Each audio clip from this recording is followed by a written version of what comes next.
We're going to tackle a lot tonight, diving deeper into issues of immigration, how past administrations have handled immigration families at the border, and we're going to hear from experts on where the divisive issue goes from here. Frankly, we hadn't seen a lot of officers up until this point, but they are blocking, as you can see, the entrance ramp onto the main highway out of downtown. And what you have here is face-to-face. This entire group, hundreds of protesters, again, literally face-to-face with these officers that are in riot gear. These are two different fires, so there are still a number of hot spots they want to address that are near homes. And until they do, they say those mandatory evacuations are going to stay in place. All eyes are on Singapore heading into this week as President Trump and North Korean leader Kim Jong-un prepare to make history. What we saw earlier, shoes on the ground, bags, things that people left behind, really tells a story of a mass panic as people were leaving that area. You can see over my shoulder the Mandalay Bay Resort with those windows still shot out. Nothing illustrates the random nature of these fires more than a scene like this. From this home, you can actually see the vantage point of this fire miles away, the wind blowing it in the opposite direction. Well, at some point that wind changed course and the fire took its toll on this home, which now lies in rubble. Some of the ashes here still smoldering. That's exactly right. It is on schedule November 1st, just a couple of days from now.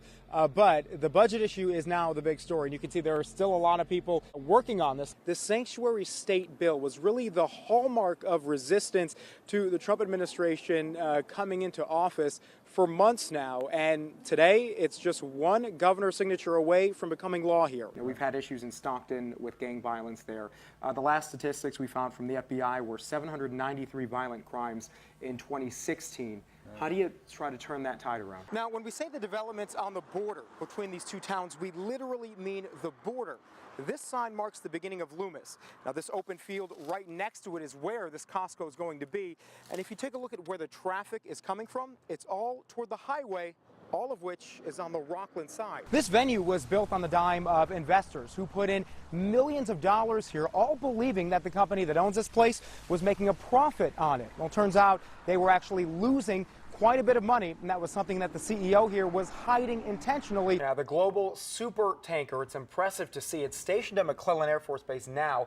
And CAL FIRE crews have already gotten approval to begin drops. Fox 40's Ben Deasy spoke with some officials joining us now live from the base. Ben, I imagine they're hoping this is going to make a big difference for them. What we're seeing is peaceful protests, but we're seeing people, again, go into different places and sort of just disrupt the normal life. And again, that is intentional disruption to make a point. They want this message to be brought to people of Sacramento. 5 people were killed when police say that Jared Ramos barricaded the back entrance of that newsroom, shot out the front door, walked in, and opened fire. Ty, Nikki, what we often see with these tragedies is unsung heroes emerge, and the woman that we talked to today absolutely, without question, fits that category. She risked her own life to save the life of somebody who at the time was a complete stranger, and now that he's recovering safely in this hospital behind us, the two have become much closer. Seeing him gets better helps me cope with this tragedy every single moment. For the 4th day in a row, Lene Sampson is at Valley Hospital visiting Luca Icloden, a young man she didn't know before Sunday, a young man who, without her, likely wouldn't be alive today.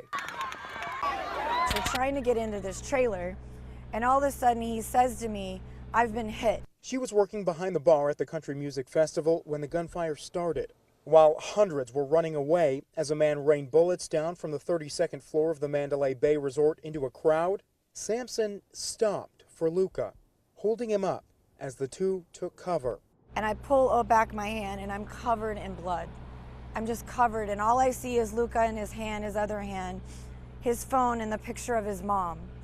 And at that point, I literally just had to say, okay, I can't leave you. Let's go.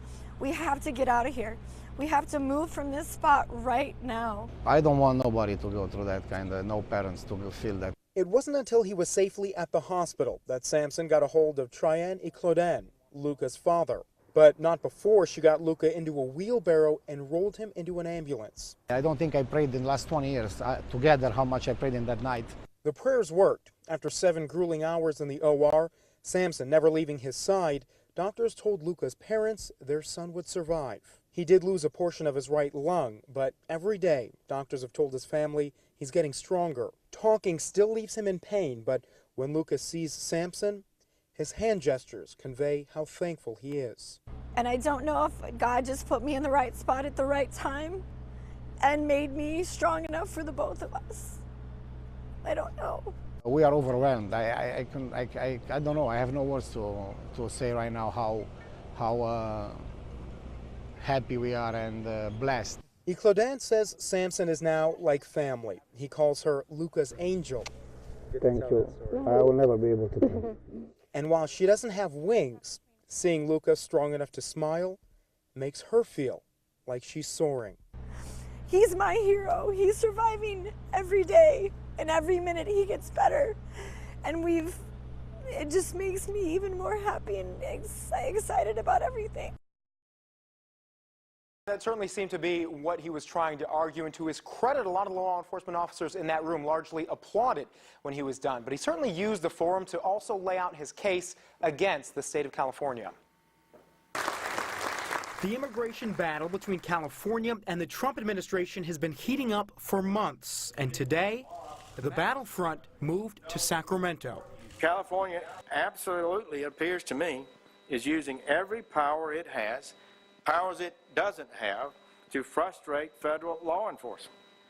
So you can be sure I'm going to use every power I have to stop that. U.S. Attorney General Jeff Sessions announcing the Justice Department is suing California over 3 laws dealing with immigration policy that Sessions says put the state at odds with the federal government. There is no nullification. There is no secession.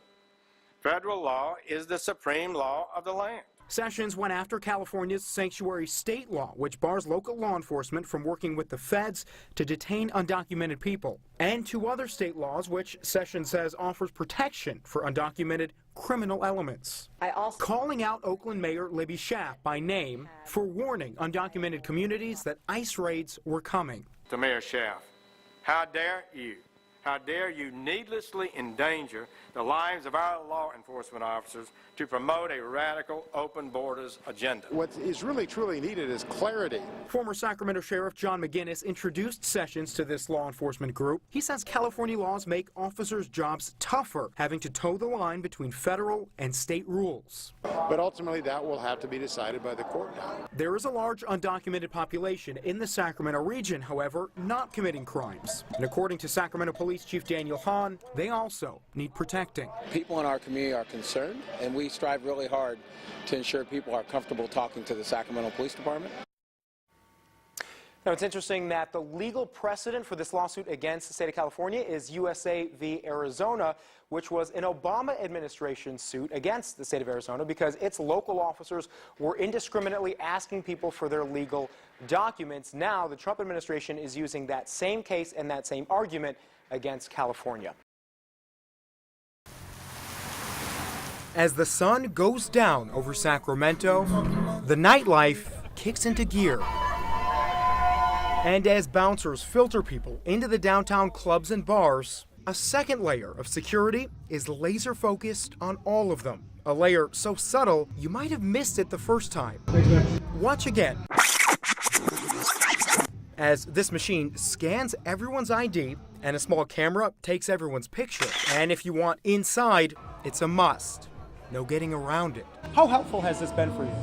Tremendously helpful. It's called Patron Scan, and Peter Riccobono, manager of CoinOp in Sacramento, loves it. If an individual comes in here and causes a problem, whether it be theft or over-intoxication or fighting or sexual assault or harassment, it gives us the ability to put an alert on them. So if they were to come back into our bar or attempt to come back into our bar, it would immediately put up a red flag to us. Not only to them, but Riccobono says to a network of bars who use Patron Scan in all 50 states. If you're flagged for violent behavior in one bar, you could be blacklisted from all the others as well, including dozens here in Sacramento. If you decide you want to be a tough guy every time you go out and try and start fights, bar owners want to know that. But there's a bigger concern. Along with your picture, Patron Scan collects information from your ID or license. And that is unsettling for some. In this day of privacy and hacks, I think your personal information should be and will be protected. Assemblyman Jim Cooper came across this issue himself at a bar. Is it being shared with 50 people, 100 businesses, 1,000 businesses? And that's really what it comes down to, the right to privacy. Cooper's pushing a bill through the state legislature that would make it illegal for bar managers to share anyone's personal information with any other bar owners. Currently, they're allowed to do that, which is part of the problem. The legal issue is that they're unregulated. Privacy expert Rick Arney says Cooper's bill is a major step toward protecting personal data. He worries the information collected could be hacked. They might balance the two and say, yeah, I want to go to a bar that's safe and I don't want people there that shouldn't be there. However, is the cost of it our information being sold and spread everywhere? Riccobono says the data they store is limited to just a person's picture, name, and date of birth. PatronScan's website says they can't hold that for more than 90 days. And Riccobono says for the vast majority of people, their data isn't stored for long. So how long do they actually hang on to your data? Well, if you talk to the bar managers here, as soon as you walk in here, they scan your ID and they'll take your picture, as you can see here from this camera. Now, they're going to keep your information for the entire night until you leave, unless, of course, you're one of the people that ends up getting kicked out. Then they will hold on to your information and send it out to some of the other bars in the area. We get more positive feedback than we do negative feedback.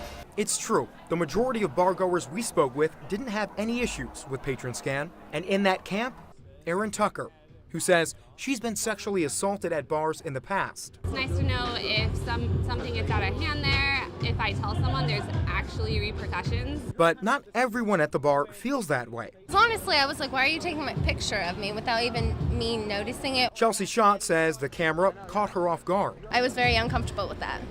They should at least explained it to me. What would you say to somebody who's concerned about that?